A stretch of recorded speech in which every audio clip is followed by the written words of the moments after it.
Next, finding common ground. No agreement is when we don't have a common ground. First, you win-win, both feel win. Second is you do not have an agreement. The fundamental thing you have to work in negotiation when it's not personal is you're negotiating to buy an apartment. You're negotiating for a contract.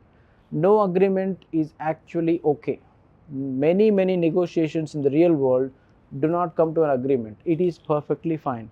You do not have to lose your shirts to win the negotiation. You need to know what is my baseline. I will not be able to proceed beyond this.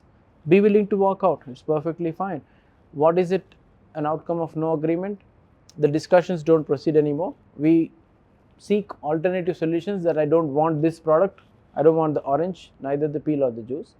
And third, we just walk away from the negotiation saying we'll fight another day. Right? Next, conditional agreement. At this point, we will agree some pieces. Later, we'll come and add more pieces so that we can at least move forward on certain conditional things. First was win-win, second is no deal, and third is a conditional deal. Let's proceed forward and see what are the fourth ones. Win-lose. One party feels like they won, the other party feels like they lost. That is what is a polarized outcome, which is not the best outcome because it will come back to haunt people. Once they feel dissatisfied, it damages some portion of the relationship and may hurt you in the long run. You may not be seen as favorable if you stole the deal.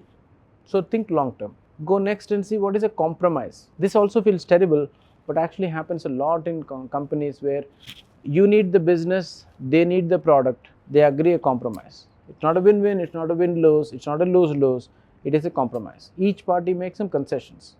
They have not deferred the solution, they have agreed right now, let's come to an agreement and proceed. Is it thrilling? No. Is it ideal? No. But both people can move forward with some element of business when it's not personal. A lose-lose is a destructive outcome. We began with win-win, we are ending with lose-lose.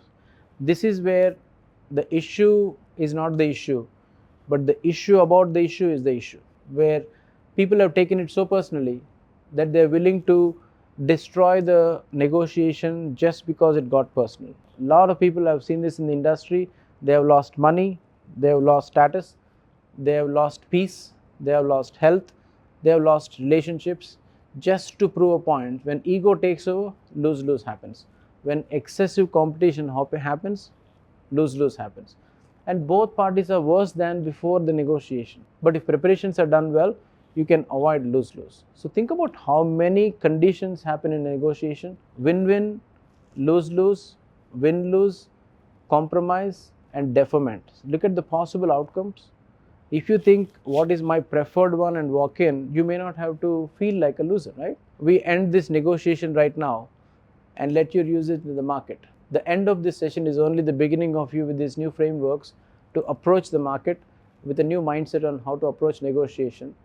Because among all things out there, every step you make in the business world and personal world is a negotiation. May the odds be ever in your favor. Thank you.